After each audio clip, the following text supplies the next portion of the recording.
Hands up, everybody now, let me see your hands up. Everybody now, let me see your hands up. Everybody now, let me see your hands up. Right now, hands up, hands up.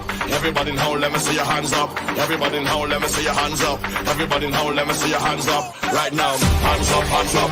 Everybody now, let me see your hands up. Everybody now, let me see your hands up. Everybody now, let me see your hands up. Right now, hands up, hands up. Everybody now, let me see your hands up. Everybody now, let me see your hands up. Everybody now. I will know, and if you have over there, over there, we find the friend them over there, over there, we find the girl them over there, over there, we see a job over there, tell me over there, come to my Tell them pass the rum, ice, the place full of woman and vibes. Watch how the party turn up tonight, because we out and bad and the people fed and we causing trouble. Somebody give me room to mash up this place, front to the back, to jump up and well, whole place shell is madness in here. Bring everything way up in the air. Show them up there, show them up there. Front to the back, so jump up and away. Whole place shell is madness in here. Bring everything way up in the air. Show them up there. One link, one order, and that we defend. We going down to the end. Cause it's a whole run away. Touch one, you touch all. And the road is the gallery. And then when my friend them call, It's a whole gang away. we be a friend blinking bad. All my friend them stinking mad. We be a friend blinking bad. Martin call me the drinking god. We be a friend blinking bad. All my friend them stinking mad. We be a friend blinking bad. Blinking bad. All night we pumping and we crunking, whining and a drunking. Pure sunset and punching. Road.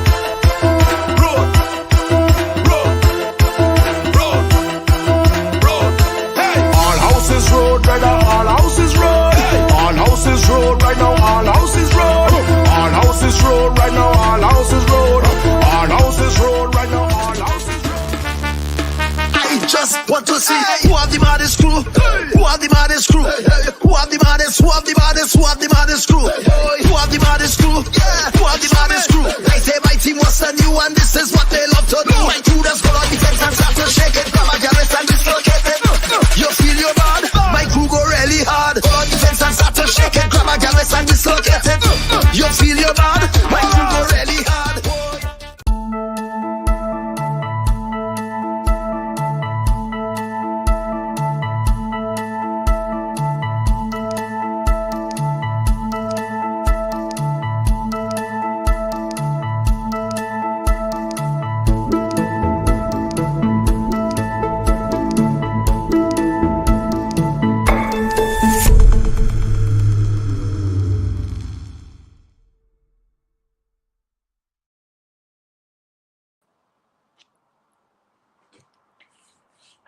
So sorry about that.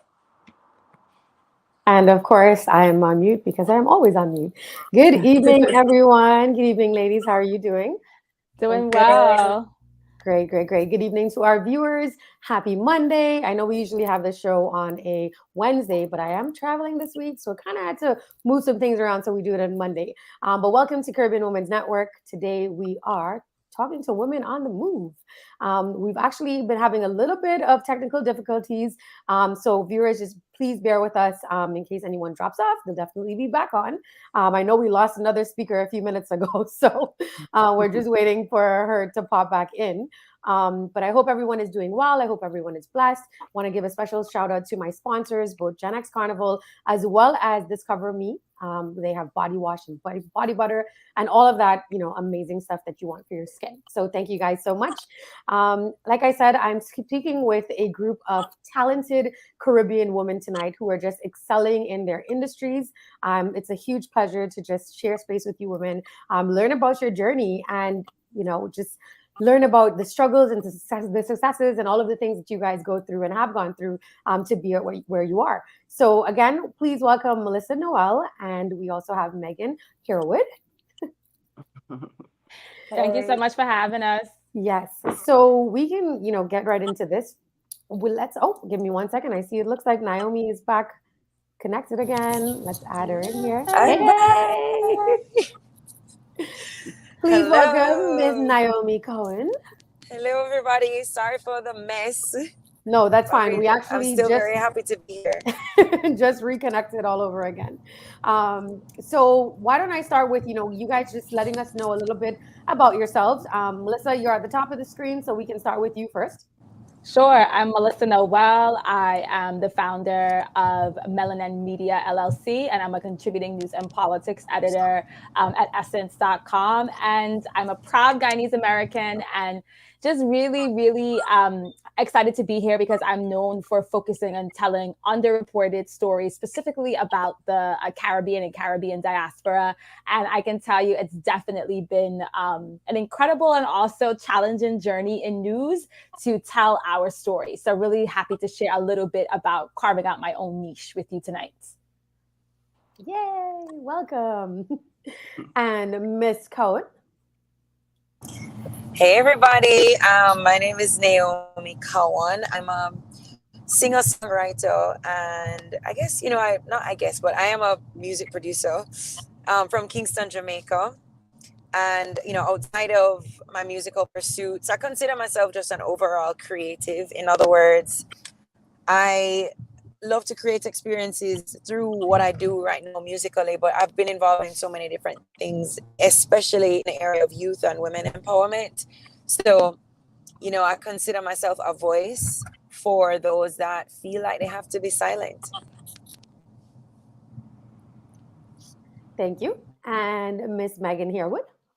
Hi, everybody. My name is Megan. I am the founder of The Good Quote, the largest motivational platform on the world. We have an audience of 25 million followers. I've been building communities for the last 8 years. I specialize in content creation, copywriting. We own an agency where we work with writers of color, splitting the profits 50-50, and I guess just spreading their books and their words all over our platform. And we've been doing this now for the last 8 years. I started a blog in 2011 called Cushion Wisdom. It was the first blog to really focus on pushing meaningful messages through picture quotes. And that basically is where my journey started. And she's a fellow Caribbean sistren. So. Oh, yes, I'm born in London, but I'm from Trinidad. Wonderful. So we can start right off. Today, Naomi is going to be speaking to us about mental health and the fear of failure. So looking forward to this one. The stage is yours, Naomi. Yes. So funny that I've had a perfect segue. I hope I can contribute to this platform and to this forum. I, as a female who's an independent artist in, an ever-changing music industry, there's a lot that's constantly happening and a lot that is changing. One of the things that I wanted to share when I shared with Kira privately about my journey was just the fact that I don't have everything together. I really don't have it all together. And I recognize that somehow I've managed to give off that appearance, which is awesome. But at the same time, it's also not super healthy because then you create an or a bit of a presentation that comes off one way, but behind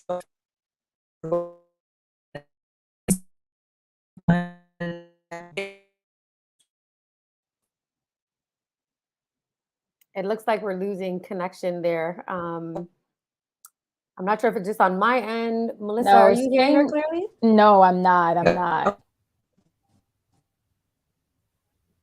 Okay, we'll give it a second and see if that changes. She may be driving through a bad area. Same.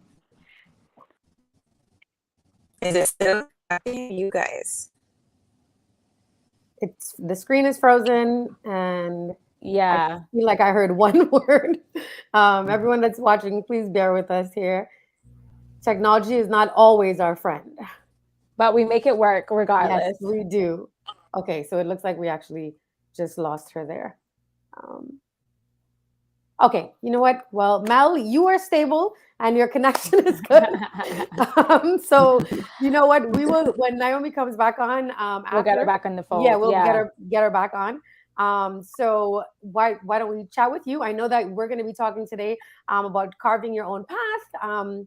So let's go.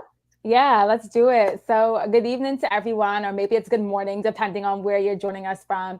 I'm just really excited to talk to you a little bit about carving out your own niche. So as I mentioned, I'm founder of Melanin Media, and I am a contributing editor for Essence. But at my core, like what I was always taught in news is that you had to do things a certain way, right? Like I had to go to local news. I had to focus on politics. I had to do certain things in order to be successful in the industry, work my way up, become that famous reporter or what have you, or work my way up to the anchor desk, which is what I thought I really wanted. But at the end of the day, like what really kept me up at night was the fact that I wasn't seeing Caribbean stories in major North American media.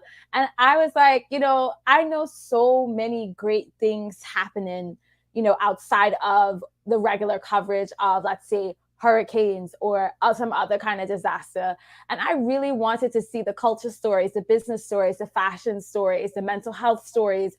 I mean, all the stories that show that we are multifaceted, multidimensional people, and we have different experiences, and it shouldn't just be all in one and the same.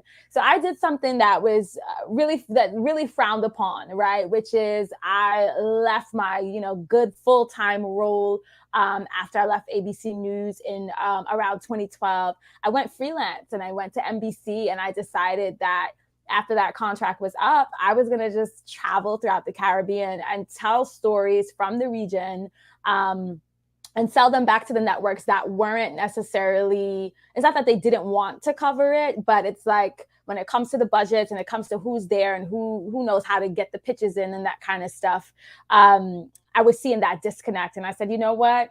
This is what I love. This is what I'm passionate about. This is what keeps me up at night. And I decided to become a freelancer, meaning that like I no longer had a full-time job with any of these networks. I was, hustling to be able to report for several different ones so that I could tell these stories. And what I ended up doing over the span of about 2.5 years between 2014 and 2016 was really building this rapport for myself. NBC, Huffington Post, One Caribbean Television, CBS, Puerto Rico, what have you, being down in the region, anywhere from Trinidad and Barbados on through to St. Vincent, Jamaica, there by my family in Guyana, and really just being that go-to person that was not only telling these stories, but also telling our newsrooms how we got it wrong and when we got it right too. And so for me, what that turned into was an entrepreneurial journey, which was something I was never taught about. I was never taught about the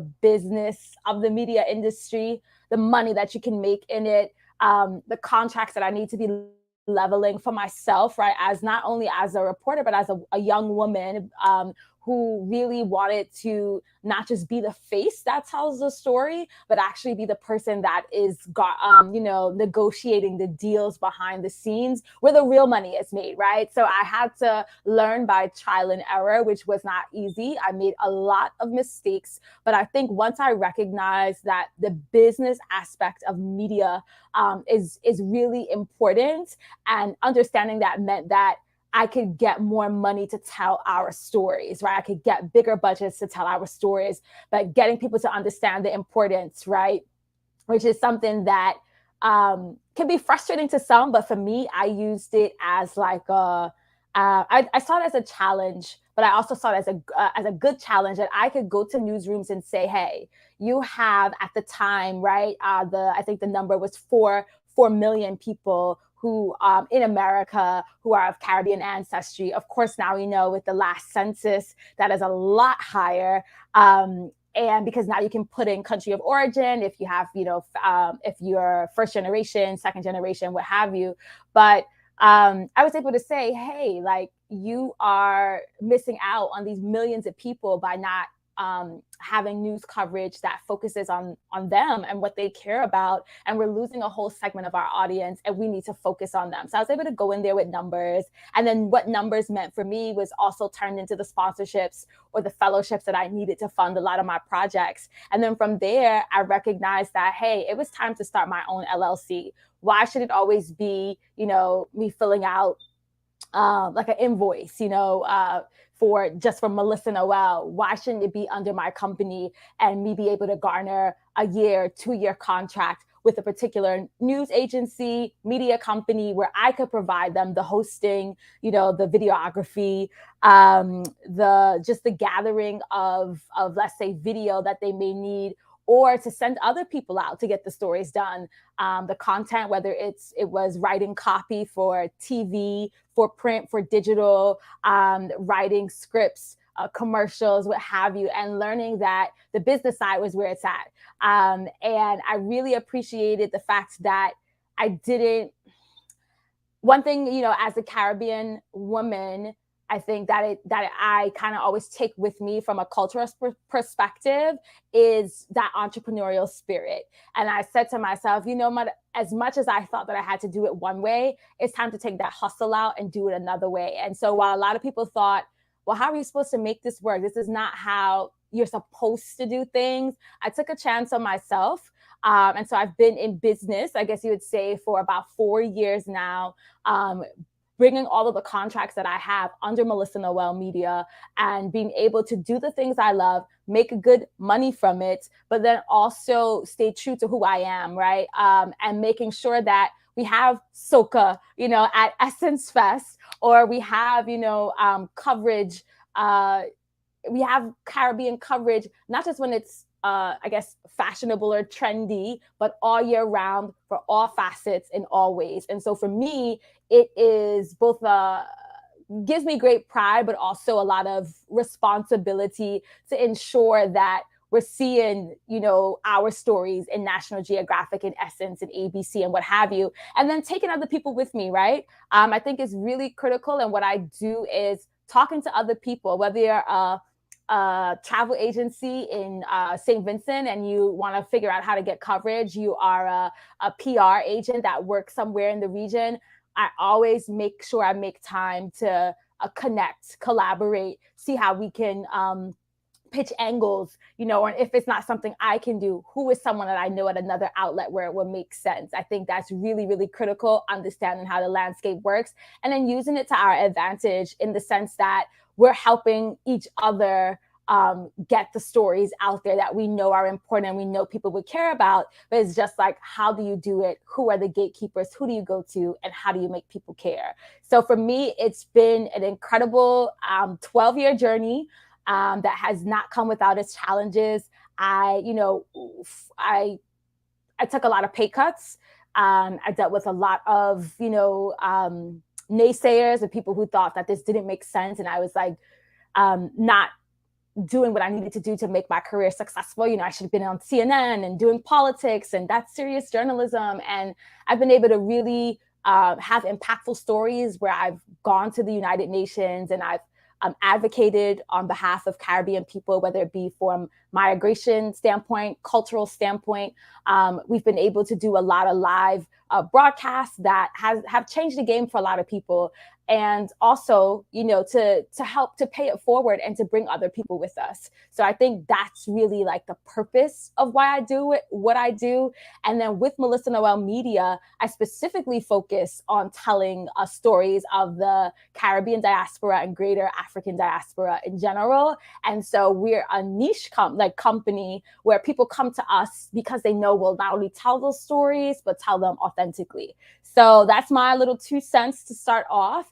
And I would just love to kind of hear kind of your questions at the end in terms of kind of my journey and what it's taken me to get here. I'm still learning for sure, but I love the fact that community has been a big, big thing for me. Even being in this space is really exciting for me because it's shown me that people recognize the work that I'm doing for communities, our different communities. And the fact that we're all connected in this way lets me know that we're in community with each other. And like, we see each other, we respect, we come together, we collaborate, and that's why we're here tonight. So thank you all.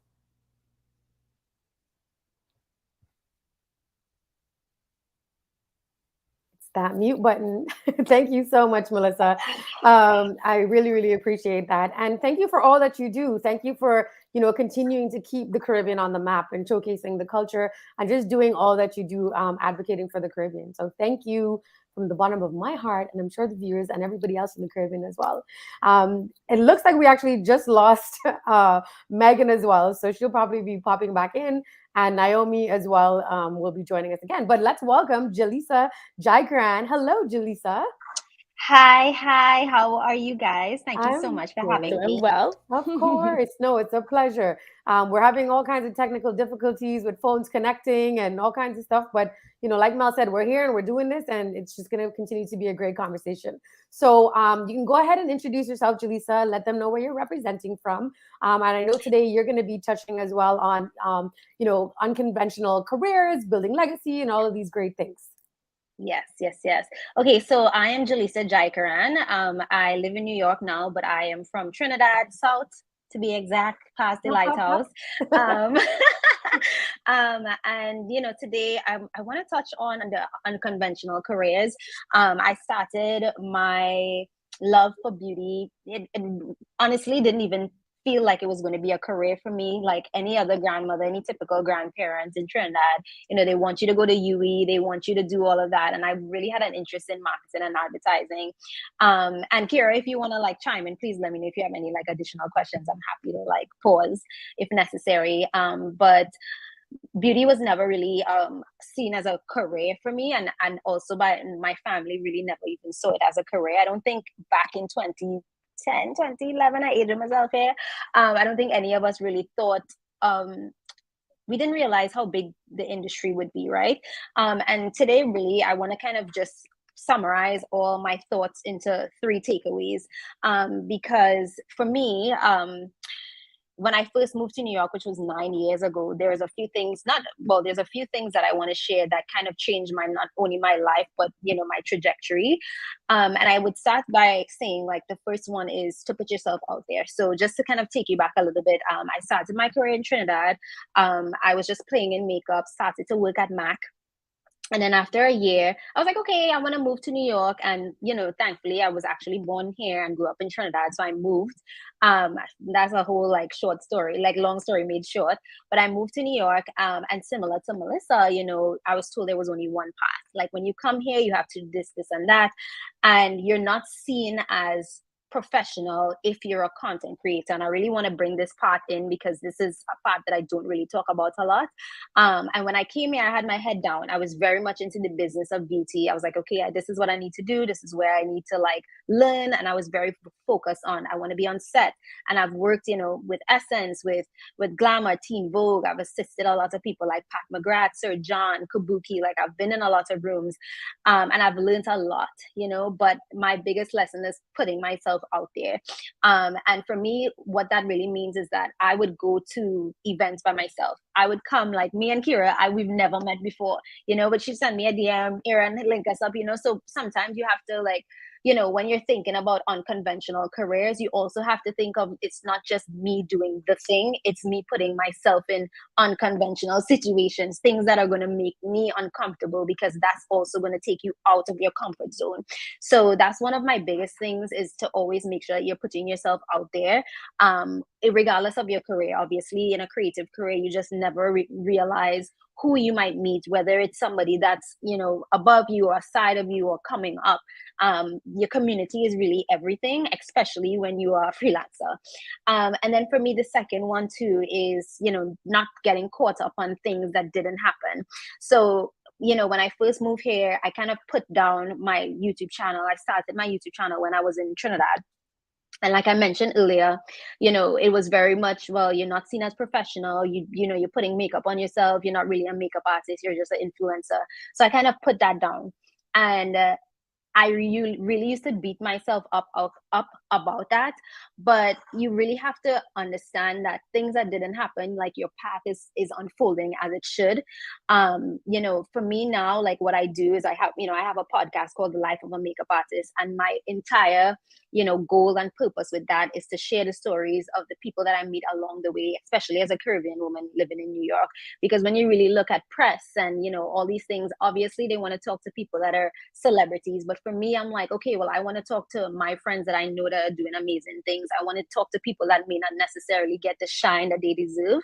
And you know, the way that my career has unfolded, it has been literally perfect, because now I straddle both lines. I am a makeup artist and I'm also a content creator, and I am doing quite well in both, you know. So if I had decided years ago, like, oh, I like, let me just do this one thing, I might not have the opportunities that I have today. So when I say don't get caught up on things that didn't happen, I really just want you to not kind of like, sometimes we beat ourselves up, but well, I wanted to have that job, or I wanted to meet this person. I really stand by, like, listen, what's for you will always be for you. And then the next one also is to do what you can with what you have. And I really love what you were saying, Melissa, like seeing soca at Essence, like, although I miss Marshall and Cass, I was so sad. How could you? I had to work. But to me, that's important, because sometimes I'll go into a room, or when I'm on set, like if I'm on set and I have like my one of my assistants that help me, one of my friends, she is also Trini. So I'll be like, make sure my accent song is strong, make sure my accent, because I want people to hear me. I want people to realize that there are Trinidadian people out here in the industry, and they're like, oh, your accent's still so strong. Like, yes, yeah, you're not going anywhere. I'm an adult, you know. So for me, it's important to always represent, you know, in whatever room I'm in. So when I say do what you can, what you have, sometimes I have to really take a step back and understand that I've been in this industry for a while. I have amazing connections and I'm very cognizant of the opportunities that I get. But sometimes, even if it kind of pisses off people, I have to fight to get my people in the room, because everybody else does that. So if I have to say, no, I don't want that person on set, like I have my own person, I'll bring in, you know, if it's Anya, if it's whoever, anybody I know that's from home that I can bring into the room. Because for me, I am also like, listen, I'm not going to be around for forever.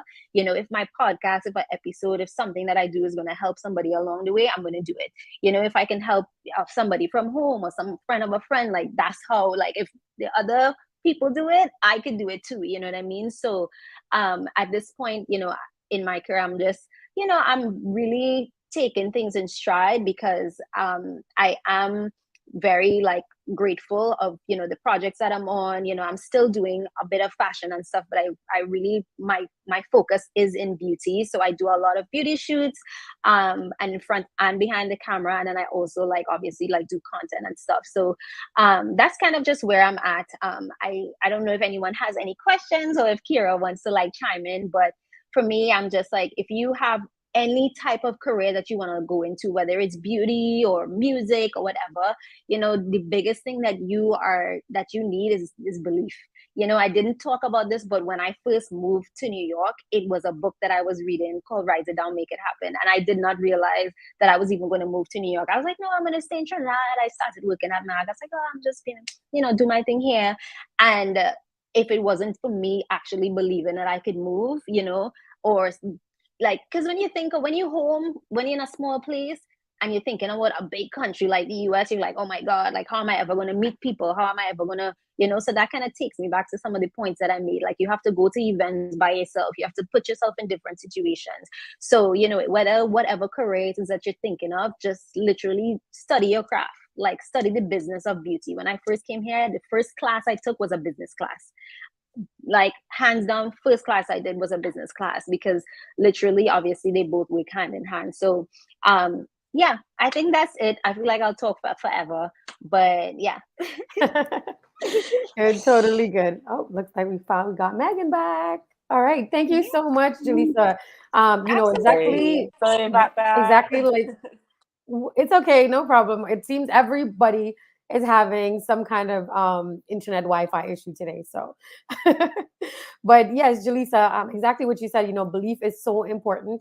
I think people, it sounds very cliche sometimes when, you know, you see all these little memes and things. It's like, believe in yourself. And a lot of people take that for granted, because really it begins with you at the end of the day. And if you don't believe in yourself, how is someone else going to believe in you? You know, you have to be confident in what you want, and you have to believe in, you know, your dreams, and also take the steps necessary to be able to achieve those dreams. You know, you can want to be a makeup artist, but have no idea you know, how to really do makeup or the business of makeup or so many things. So you really actually need to educate yourself when it comes to that as well. And then helping one another is also so very important. And you know, that's why Caribbean Women's Network is here, and that's why I built this platform, because I want to be able to unite Caribbean women, you know, create space for us to be able to share, to connect, to uplift, and to empower.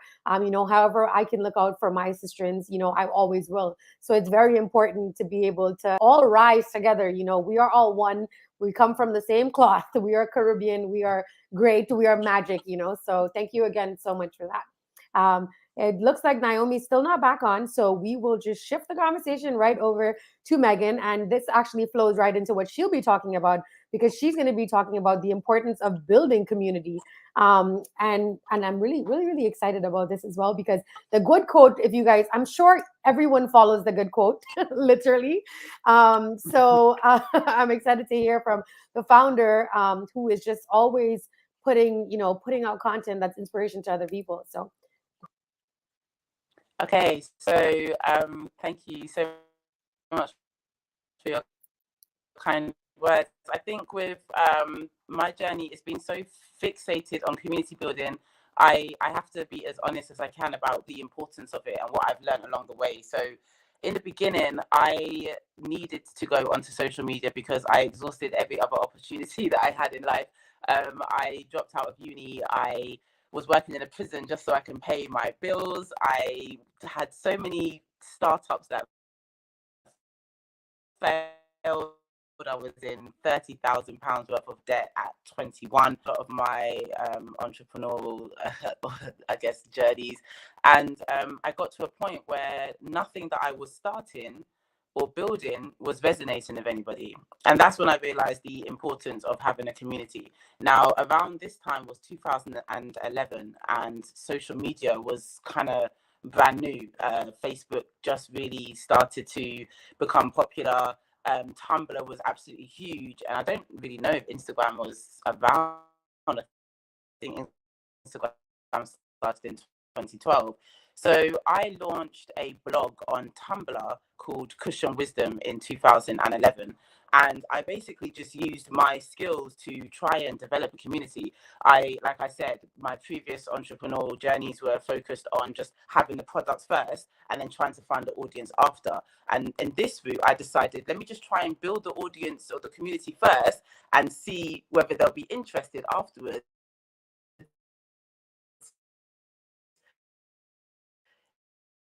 with the product, because I'm tired of wasting money. A huge depression. I wasn't really familiar with how depression presents itself physically or even spiritually, so I wasn't really aware of what was going on with me. I just knew that I was extremely sad and life was not going into the direction that I had planned for it to do. So with the launch of Cushion Wisdom, I used my writing skills because I write for a hobby, and I used my charisma that I'm able to talk to anybody.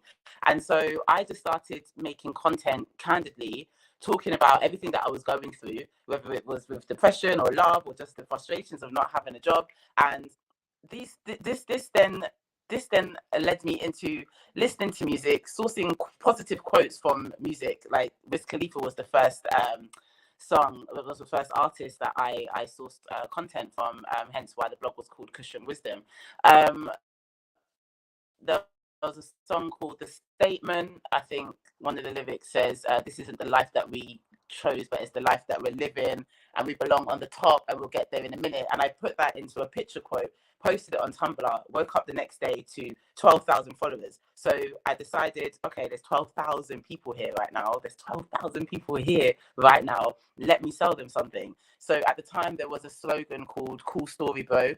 I put that on a t-shirt, and we opened up a merch store the next day, and by the end of the month I made more money than my mother made, and she was an accountant. I made about £36,000, and after that I just kept selling.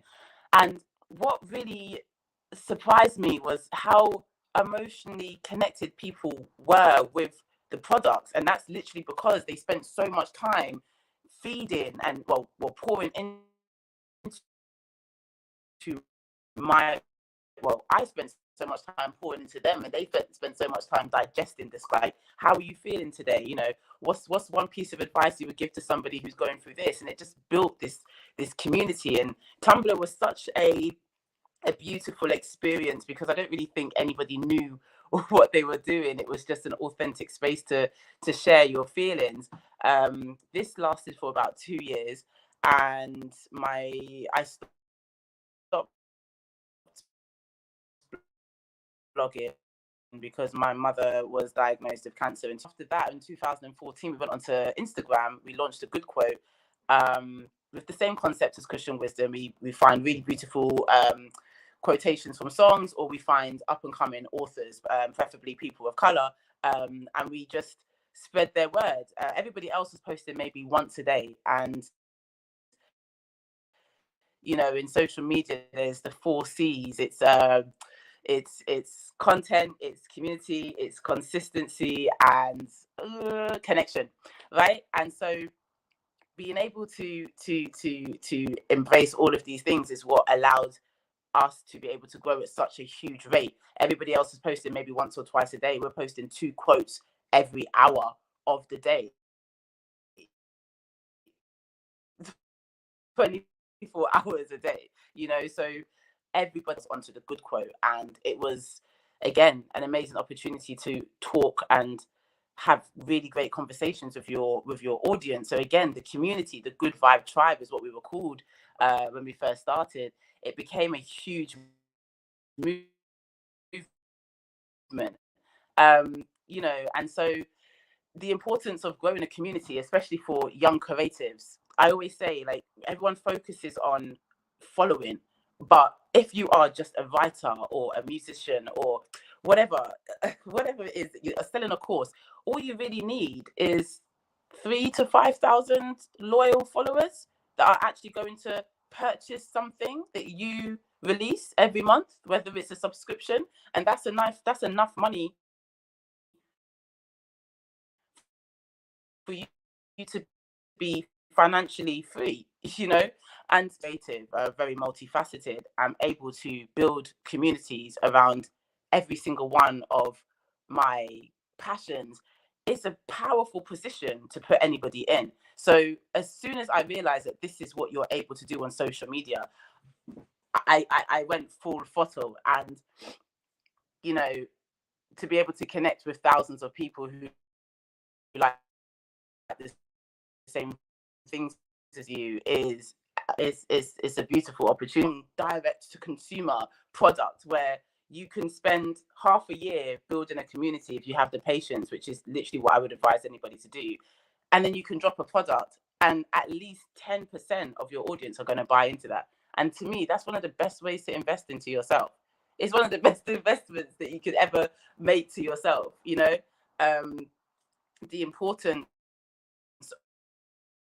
of being audience focused. I know a lot of people look at followers, but if you were to have a room of maybe 500 people listening to what you had to say in real life, you would be blown away that 500 people decided to share this space with you. But when it's on social media, we think 500 people is nothing. And that's a really, really interesting way to look at an audience that are dedicated to you. You know, like, this is something that we all dream of having, and we all have this on, we all have access to this on our phones. So what that allowed us to do was jump into multiple opportunities via the Good Quote. Early 2014, we went into live events. We sold out events because we spent so much time building a community. We didn't have to really focus too heavily on marketing campaigns. We can post a flyer and tell people, come to this location tonight, and we would sell out. And that's because we had such a great relationship with our community, you know. And then this was picked up by labels, and we actually tried to go into creating this for MTV. We were working with Warner. We helped bring out a few artists. We launched a few mixtapes, brought out a few EPs. And as much as it was fun, and you know, my business partner, a man called 𝑾𝒐𝒎𝒆, he's a music lawyer. It was really great but it wasn't community based. We weren't really feeling anything from it, so we focused more on releasing an agency, and through that agency is something that we've been working with now for the last 6 years. We're able to build communities for authors, entrepreneurs. We worked with 𝒏 𝒐𝒏. We took him from 200 followers to 2.5 million. We worked with an author called 𝒏 𝒐𝒏, and she came to us with 200 followers. She's now on 1 million. She was the first massive motivational speaker. We took him from 150,000 to a couple of millions, and all of this was based on community. And the reason why I've been able to take off 2 years, because my mother years off and then dive right back in, is because of community. So I think if one of the main questions people always ask me is, how do you build an audience? And I would say one of the best ways is to just be authentic. Everybody's so fixated on how their background looks, or your content has to look like. No, it doesn't. You just have to be authentic. You just have to have a reason, or you have to be a reason as to why people see value in you. So whatever it is that you're passionate about, there's going to be at least 10,000 people in this world that are going to be passionate about that too. And it's for you to tap into that audience and to use that as an opportunity to sell a product, or to just grow an email list, or whatever it is that you want to do. So for me, it's simple marketing.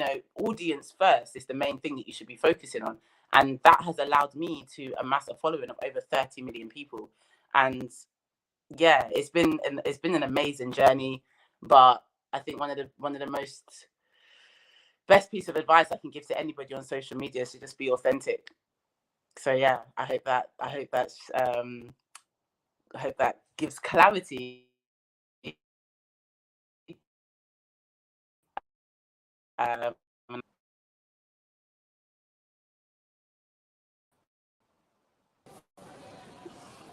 not sure if I have to. I can't hear. The mute button, guys. Yeah. Oh, yeah. I didn't want to interrupt you. The connection was definitely in and out, unfortunately, but I got the majority of it. So I'm hoping that everyone else was able to get. Oh, Melody, no. Okay. We're hearing. Yeah, it was literally like every maybe 5-10 seconds it would cut off. But again, like I said, I didn't want to interrupt your flow of things, because we were able to pretty much get a lot of substance from that as well. So what's interesting is, what you spoke about actually in terms of people and how they view their followers. Like I've had this exact same conversation with my friends in the past, where I've said, you're online, you have an event, and let's say there's 10 people or there's 50 people or there's 100 people. A lot of people are so caught up in the numbers game of, oh my gosh, there's only 100 people that watched my event or my story or whatever the case is, or liked my picture.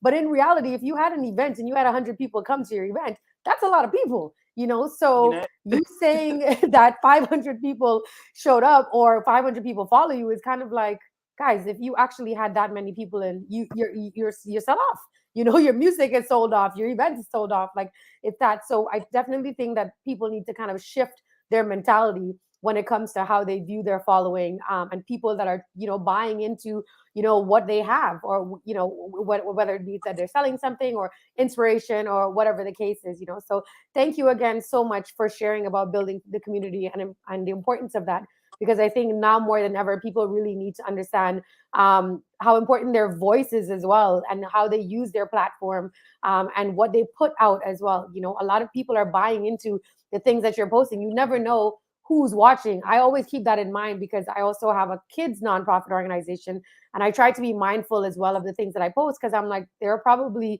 young kids that are following me, and I want to be able to put out positive messages for them as well, right? So thank you. Naomi, you are back. I'm here. All right. I'm here with my luggage and my guitar. I mean, I would sing for you guys, but she is at the airport heading back home to Jamaica. It looks like the Wi-Fi connection is good. So listen, Give thanks, JFK. We appreciate you. Yes, We really big up do. Red Blue. So let's go while we have you. Okay, so we're talking Yes. again. Let's start over. We have Naomi Cowan. She's representing from Jamaica, and we're going to be talking about the fear of failure and mental health. You know, mental health in the Caribbean. You know what? I don't even want to get into it. I'm gonna let you get into it. So Sure, sure. And feel free to interrupt with any question. no Feel problem. free to interrupt with any questions you might have as well. So, yes, hello everybody. Holding a phone in landscape is so foreign to me, but yeah. So I'm Naomi Cowan, and hopefully you may recognize some of my music. And if you don't, that's totally fine. But I'm an artist and a creator, and my artistic journey has actually been one of the most healing things I've ever been through.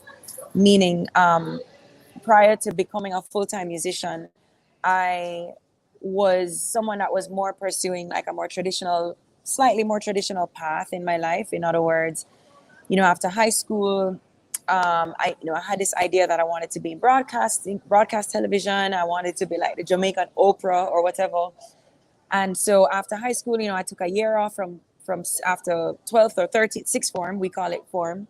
After sixth form, and I worked in TV. And I got into the university I wanted to get into in Toronto, and that was really my focus for a while. And I've worked in media, locally and internationally, etc. But truthfully, I had a bit of like an empty space in my heart, and it was really music. So for anybody that doesn't know my background, but I grew up in the music industry. My parents are, pretty well known in Jamaican music culture. And it was just something I always ran away from because of the fear of failure. And it wasn't even a thing where, boy, I said, it wasn't so much about me being afraid of not being good enough. I just literally did not want to be poor. And I didn't want to be broke. And I didn't want to, I think growing up in the industry and seeing the behind the scenes as to what this industry is really made of, I was really turned off. But the problem is that ever since I was a child, I've always loved performing. I've always loved writing, creating, everything. And so as I progressed as a young adult into, what was like an alternative dream, because I do have a passion for communication. I do love interviewing people. I do love writing stories, creating content. Like I have a knack for words and that stuff. But truthfully, what was going on is I was suppressing my love for music and my desire to express myself musically. I was suppressing it with that career. So fast forward, I'm working in Toronto. I have a full-time job at a tech company, at a startup that was doing really well. And I was producing content for them and doing a bunch of other things, because when you work in tech, that's just what happens. And I hit a wall for multiple reasons. My dad had a major surgery. There's just like a few things that happened in my life that made me realize how short it is. And long story short, fast forward, I just made a decision that I was just going to go back home and fully pursue reggae music. And let me tell you something, that was the scariest thing I've ever done. You know what I mean? Like, just imagine I have 2 degrees on my wall, a master's and a bachelor's. I formed this whole facade as to who I was, trying to present myself to be Naomi Cowan, broadcaster, presenter. I've interviewed at so many different places. I've traveled to New York to try and get jobs in TV. I had mentors and still have friendships from people in the broadcast, so I invested a lot of my time and heart and energy into one path. And so choosing to do something else felt just like belly bottom hurting you, scary, right? However, I recognize that if I did not do it, I would be thinking about it for the rest of my life. And I hate the feeling of regret. And I hate how sad it was making me too, because I recognize that some of my personal issues that I was experiencing was a result of self-betrayal and self-denial. In other words, the things I'm referring to is for about 4 or 5 years, I would say 4 years maybe, I actively had an eating disorder, which is a mental health condition, which stemmed from previous things that were obviously deep-rooted in my life since I was a child, that I had no clue, but the eating disorder was my way of trying to find a way to control something, because I wasn't being myself. I wasn't giving myself the opportunity to pursue music. I wasn't giving myself 1,000% in all of my gifting and gifts and talents. And so that was manifesting in different ways. Anxiety, well, high functioning anxiety, high functioning depression, because I'm a great masker. And what that means is when you're really good at putting on a good face that nobody can really tell, except for people that know you.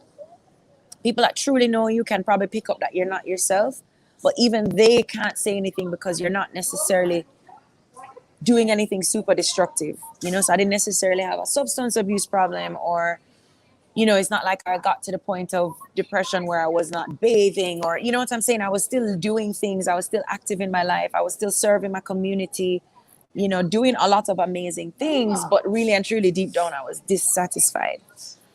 So I made the move and I just hit the ground running with with my music. And, you know, fast forward, I think it feels like 3.5 years later, you know, I'm actively pursuing a music career, and, you know, it's paying my bills, and there's a roof over my head that I go home to in Jamaica, and it's not my parents' house. So, I mean, I'm really grateful that I am where I am, you know, and I'm still growing and still in process. But that is a very, I hope I concisely shared a bit about like what Kira was mentioning, you know, and even now I still face that fear of failure in the small areas of my career. So every song release, you know, I think about the success of the last one, and am I going to surpass the last one, or am I going to, you know, what is this one going to do, and et cetera, et cetera. But I think for me, the way that I've finally learned how to approach the fear of failure actually came from a book called Big Magic. That's one of the things that helped me. And I recognize that fear is not necessarily terrible. What's terrible is when you allow fear to control you and control your actions. So what I try to do now is to make an effort to just be okay with the feeling of fear and do everything scared, you know? So putting up same thing, releasing a song, dropping a video, whatever. The more I do it, the less anxiety I have around it. But truthfully, there's still that little bit of fear at the bottom of your belly. And the best way that I deal with it is just to see it as normal, because we all go through it. I just think that because we don't talk about it, we don't recognize that we're not alone in that process. On top of that, I have an incredible community of friends. I mean, and I'm not just gassing them up, but the women and men, but the women that I'm close to are incredible. I did a bit of a like I took stock of my personal relationships recently, and I was almost brought to tears thinking about how incredible all my friends are. Like my girlfriends, they're smart, intelligent, gorgeous inside and out. They're thoughtful, conscious, this, that. But truthfully, that's something that I was intentional about.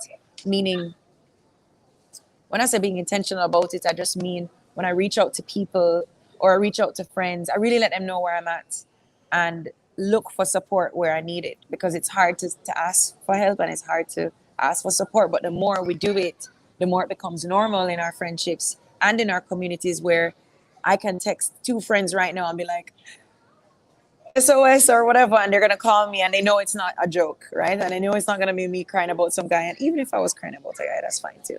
But, you know, so I think community has played a big role in my ability to stay consistent with what I'm doing, and also vulnerability within that community. So I might present as this strong, outspoken person who has it all together, but there has to be people that I can be honest with to say I don't have it all together.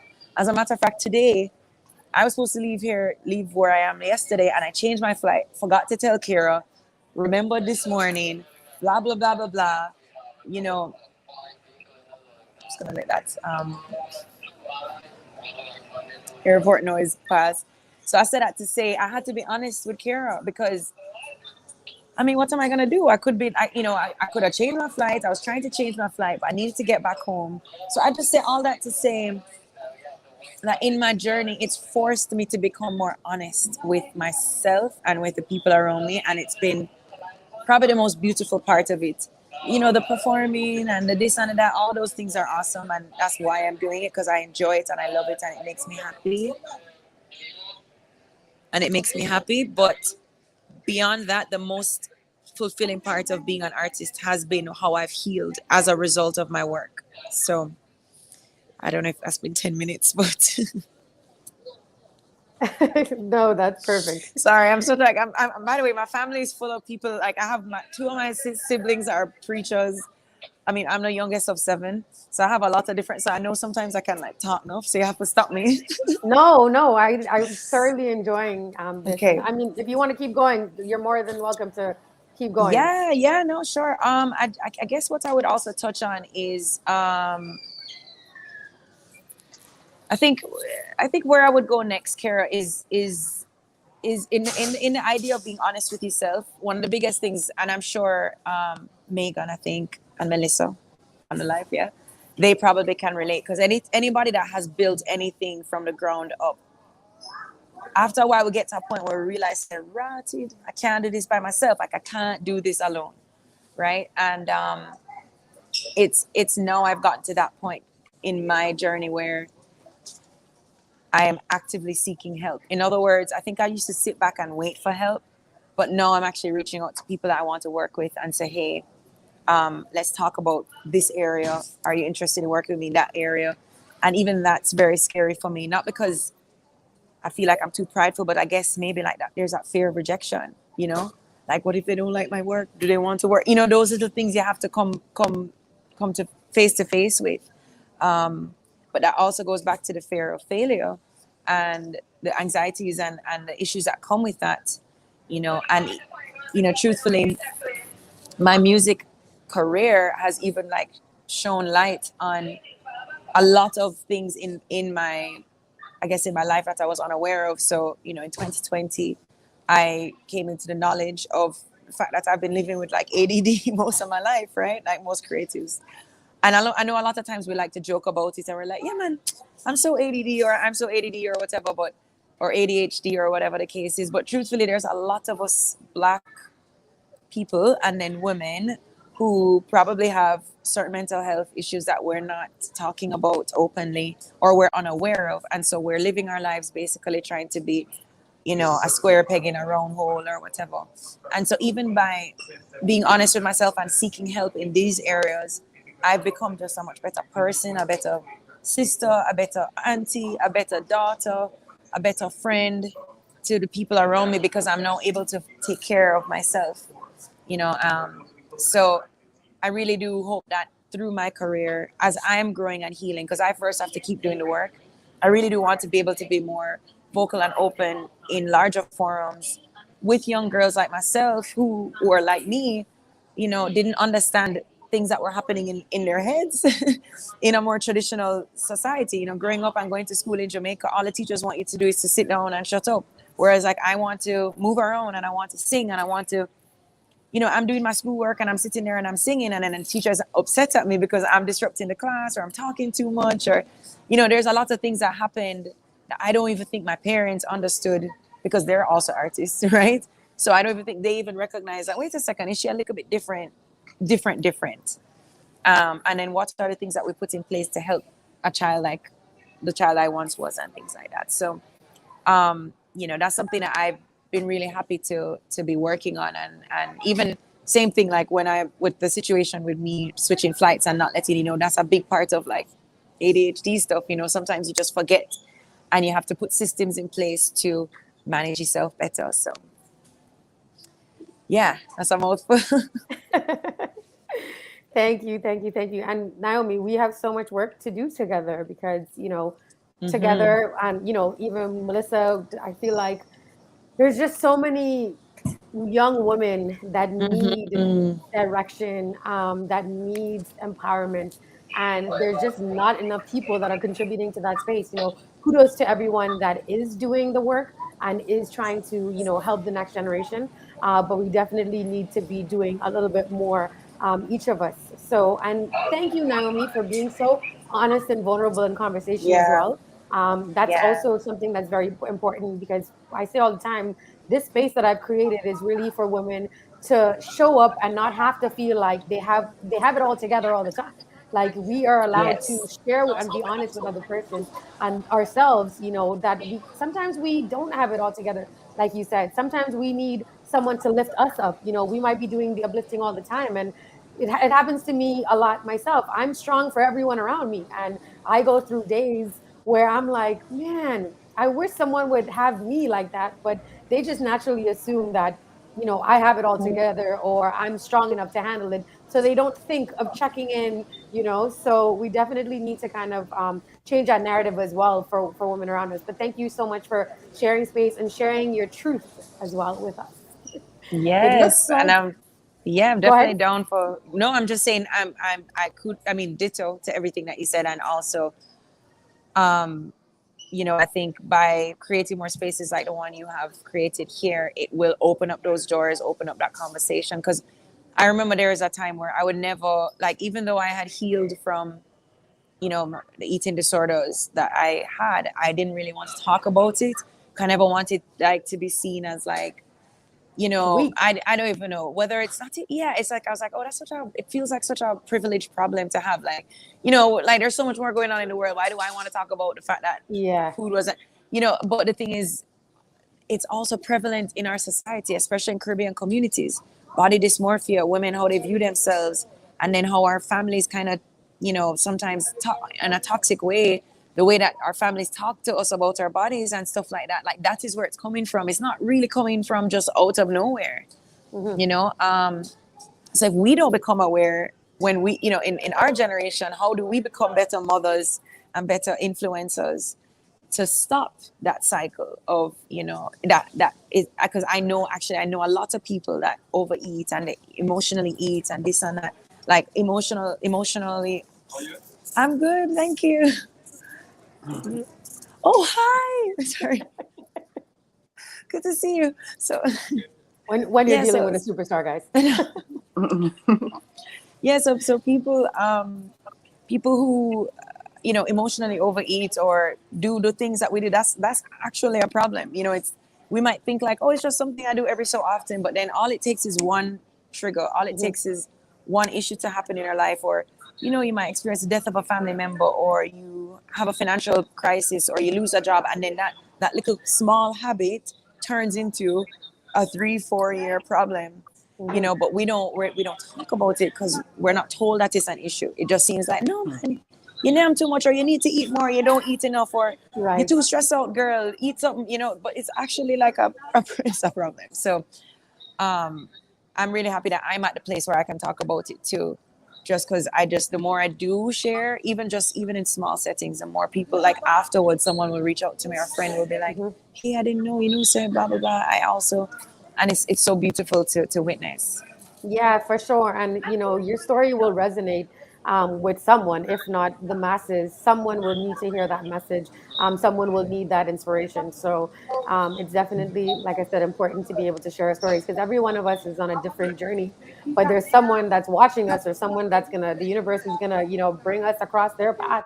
And it's going to be a situation where it's like, wow, this one message has changed my life in some capacity, right? So again, it's just always so wonderful being able to share space with women like you, beautiful ladies. Just listening to the things that you've gone through because we all didn't have a silver spoon fed to us. We have gone through different things. Whether it be trauma and grief or whatever issues that we've gone through, but we were able to push forward and use those things to motivate us to be better and do better and then help other people along the way. I see that we actually have a couple of questions in the chat, so Ooh. let me just pull them up.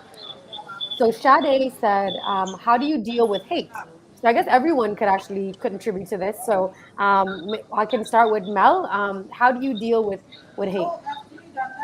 That's a great question. I think we are never going to please everyone. So I think it's really important to not try to think that what you're doing is somehow going to make every single person happy, because you could be doing the greatest thing in the world and someone will still find a way to try to tear that down or tear you down. I mean, even this morning I was talking to a high school journalism class and they were asking me the same kind of question. How do you deal with the naysayers and the people who don't like what you're writing about?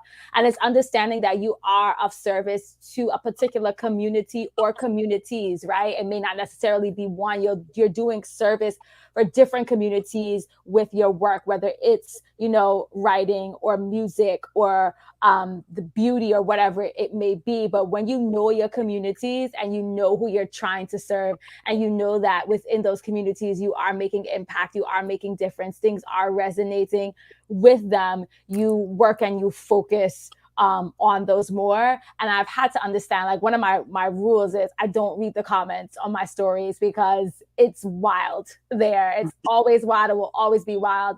What I do though is look to the people, look to that community that I've created of these people who are looking for my voice to get that story told, or looking for me to ensure that we're promoting and advocating for our, you know, cultural performers and our doctors and lawyers and what have you, and lifting them up, because those are the people that are reading my stories. Those are people who are looking for the stories, reading them, and also ensuring that they're sharing them with other people, and they show you that gratitude no matter what. So I won't say that it's not difficult. I've gotten a lot of like racist and sexist commentary, but I have learned to focus on focus on the community that I've built and keep going.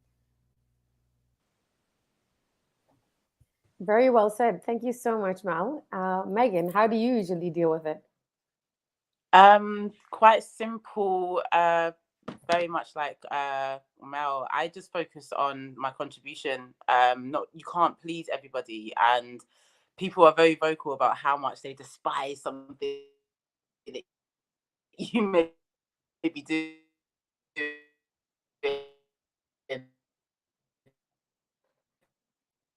Meg, we're losing you again with the service. To the internet gods, can you allow us to be great today, please? You guys hear me now? Yeah, your screen is frozen. I heard can you hear me now?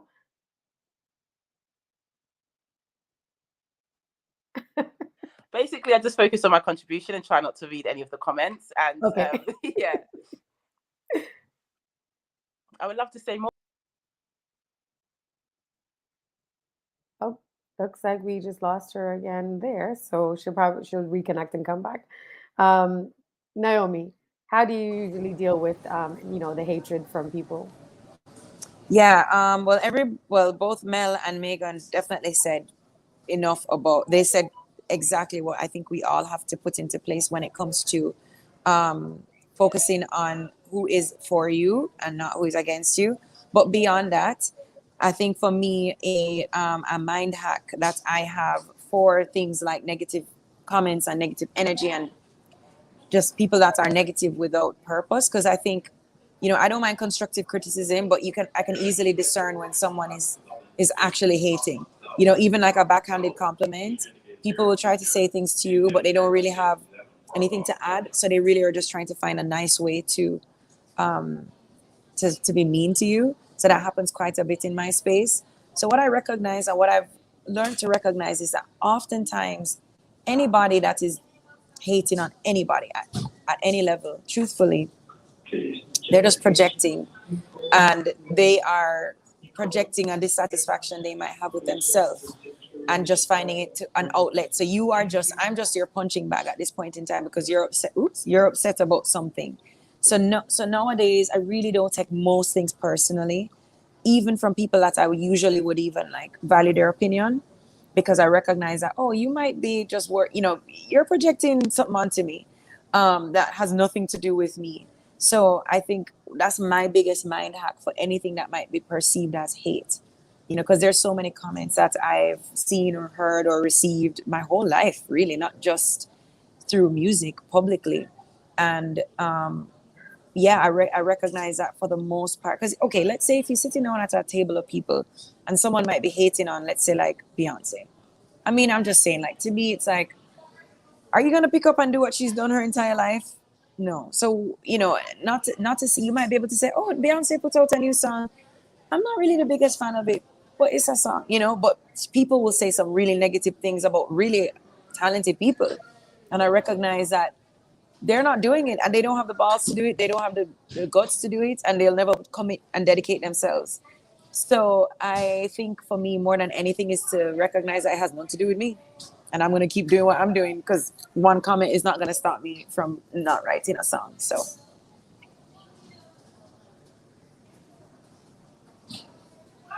I really need to like just figure out this mute button situation because it never fails. Okay, Megan, talk to us. Are we back? Can you guys hear me? Yes, and you sound really clear.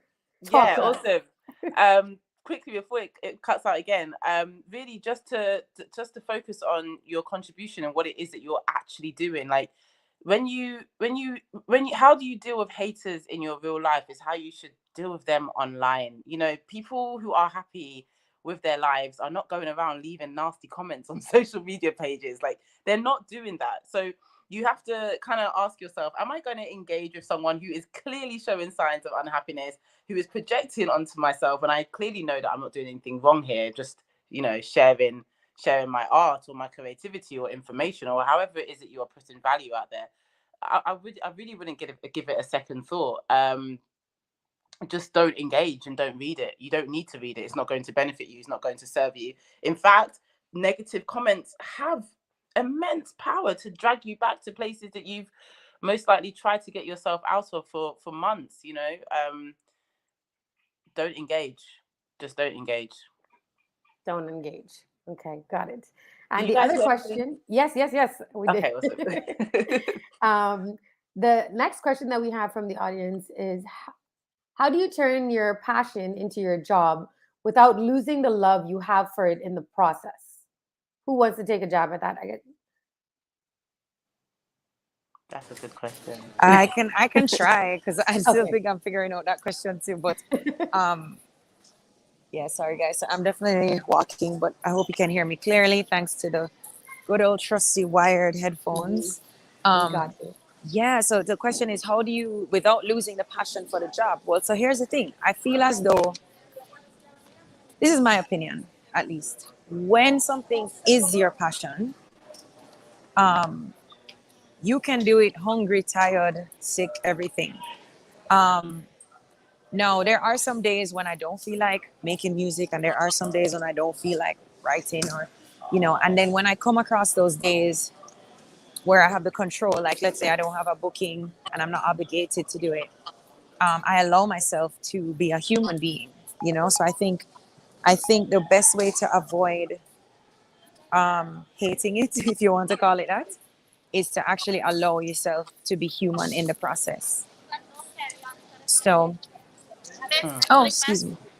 So does that make sense? You know, allow yourself to be human and recognize that you're human versus constantly seeing yourself as a hustler, because I think the hustle culture has forced a lot of people into like literally working themselves to the bone. But then you do that and then you get sick, like whether it's physically, mentally, everything. And so you forget that, hey, I'm also a woman who has emotional needs and this and that. And then you turn around and you want to give up. So I think for me, the way that I was able to kind of continue doing what I decided to do without losing love for it is, first of all, I really do love it. And I know I love it because it's one of the few things that I can do all day, every day, for the most part. You know, when I'm working, I actually tend to forget to eat. People have to remind me to eat because they're like, oh my God, you need to, you know, when I have a show, I'll go the whole day without, not because I'm nervous or anything, you know, but because I'm so excited and I'm just focused. Or if I have a video shoot, I don't eat till like 11 p.m., you know? So that's one of the indicators as to why and how I know that I really love what I'm doing.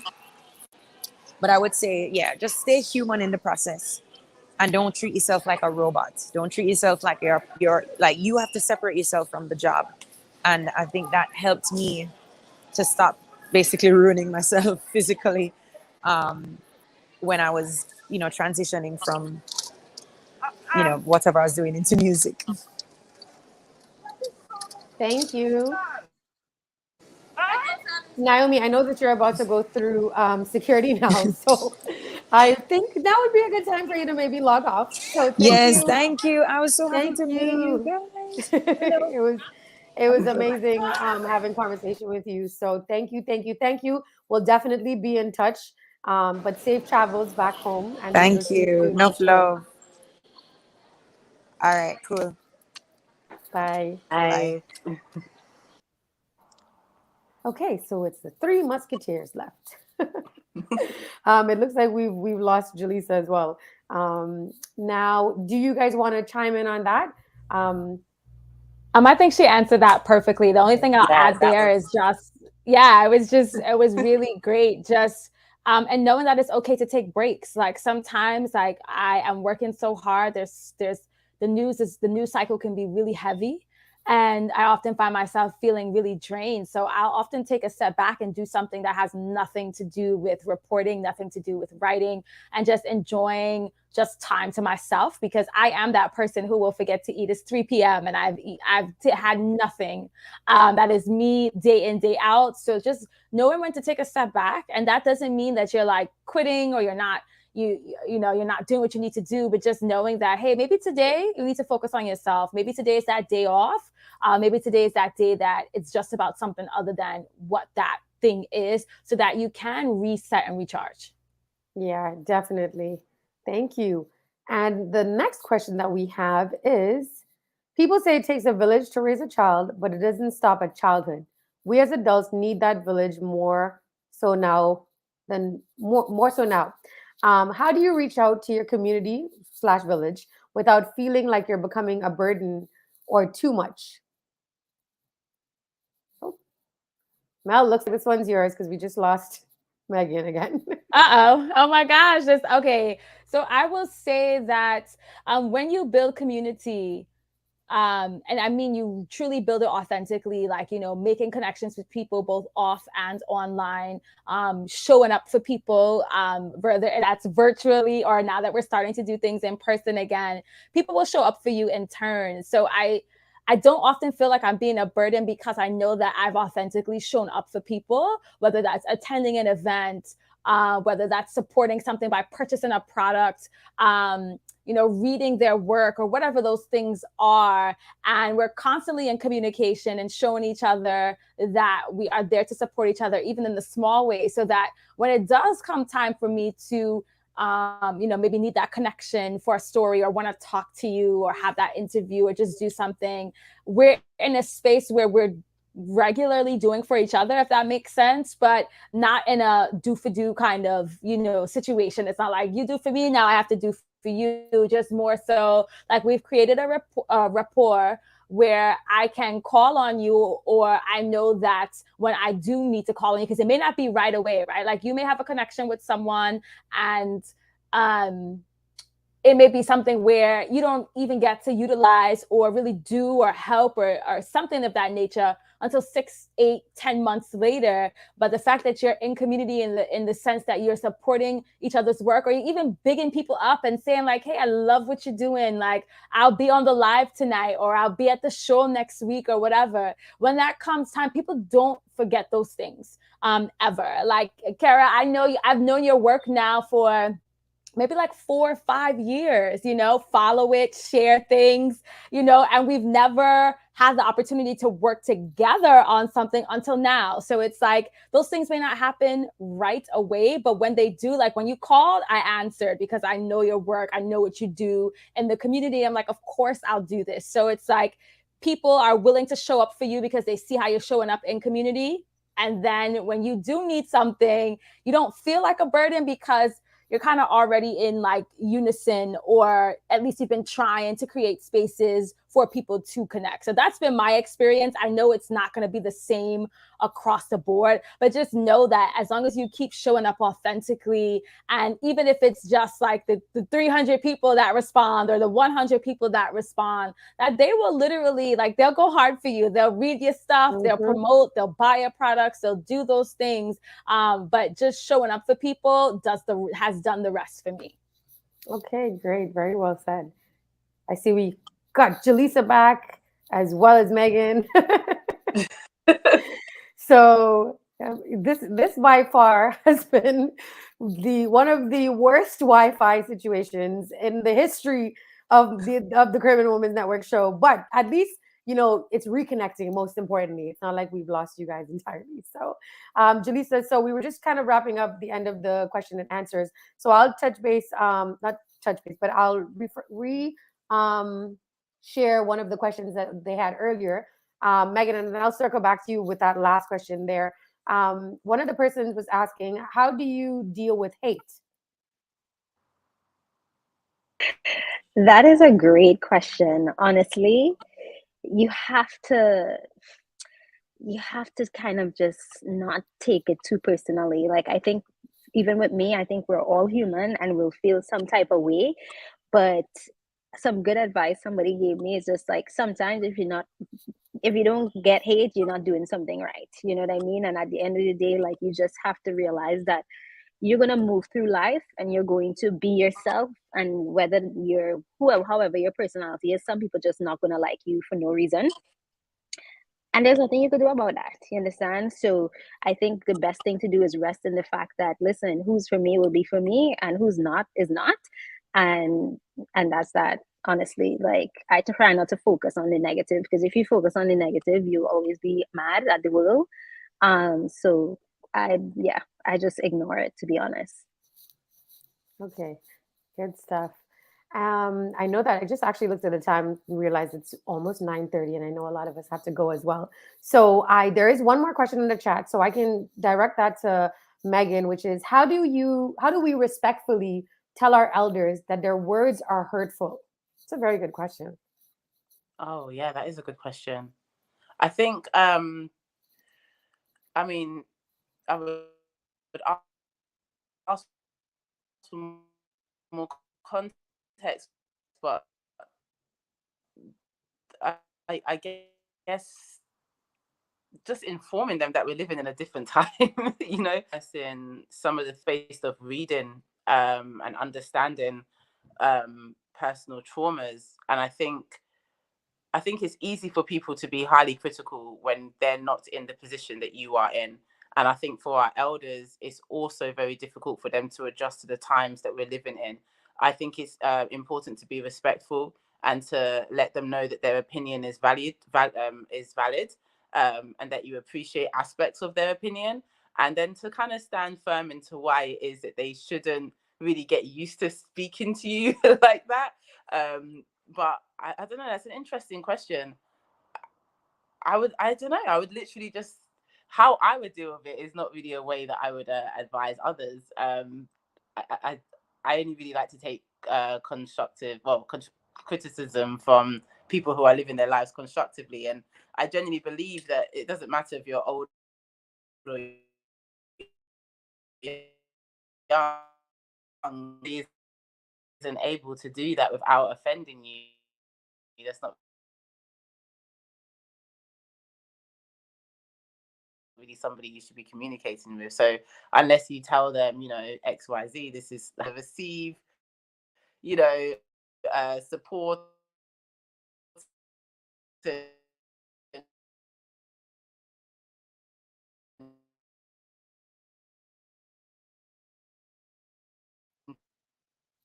We're losing you again. Criticism based on something that I may have presented to you.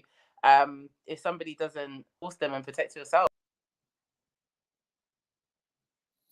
Okay, so we lost her. Okay. I think, and she's actually in England, so I know that it's very late there as well. So if she joins, you know, we'll wrap up with her. But did you ladies, Melissa or Jalisa, did you want to touch on that? How do we respectfully tell our elders that their words are hurtful? Yeah, I think I don't have much to add there, but I would say that there's no like one blanket, you know, answer for that. I think that dealing with it, you have to deal with it in different ways. But I will say I can use the example of like, of course, that like quintessential like Caribbean like thought that, you know, your kids are supposed to go and become lawyers, doctors, those kinds of things, and anything else is just like So for me, having my family understand that being creative, storytelling is a career, right? Is something that they can be proud of. Was just kind of is having them show up for me, having them see the impact and the difference that I was able to make. And so to help them change their mindset. And I couldn't do it by simply continuing to point out that, hey, I can show you that I can do this. It was literally, instead of talking about it, I had to show them. And when it comes to other things, right, that maybe outside of career, it could be body image, it could be other things. It's a hard space to be in because we know the perceptions and the attitudes. But I think that one thing we have been able to do, especially now, is to find those spaces online or even in our own friendship groups or communities that we've created or we've joined, where people can encourage you to take that next step, right? To have those conversations, to know that what you're doing or what you're saying is not disrespectful, or it's not knowing your place. It's more so like, hey, there's a different way that we can approach this. There's a different way that we can have a conversation. There's a different way that we can go about greeting each other, right? And so there's a lot of unlearning and learning that is taking place. And it's important that we bring our elders along with us, but being delicate in that approach, but at the same time, using those same communities to help us do it, right? And so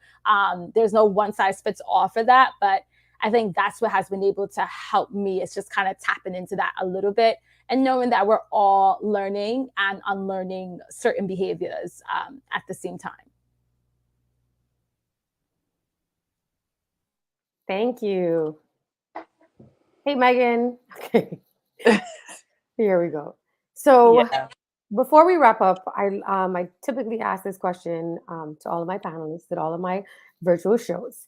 The entire world is watching right now, right? So, the billions are all tuned in. What is one message that you would want to leave with them? So we can start with Jalisa. One message I would want to leave is, oh my gosh, there's so many that's popping into my head, honestly. Just go for it. Just go for it. Whatever it is you want to do, just go for it. You never know what's going to happen. There's never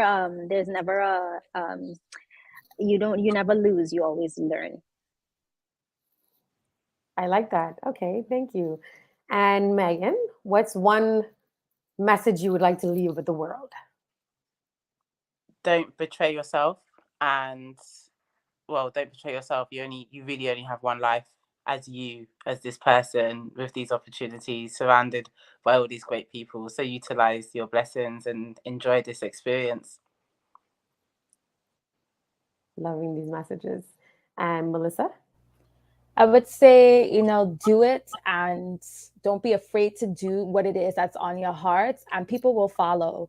It took me a long time to even think that people would want to see, would really receive the stories that I tell on these major platforms about us as Caribbean people, to feel confident in that and wanting to be what didn't exist in the American news space, right? Like this Caribbean correspondent and do these things. But it's just like, I went for it. And then as I did the work, people came. So you don't always have to wait for it to be built. You can go for it and people will come, as long as you stay true you go for it and you stay true to it. Love it. And because I'm all about love, I'm going to throw another one out there. Finish the sentence, each of you, okay? My love flows. Melissa. I would say my love flows effortlessly. I give love out and love comes back in return. Okay. Megan. My love flows.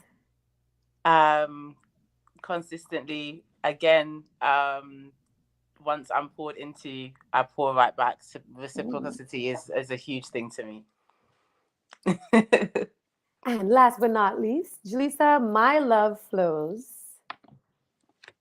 My love flows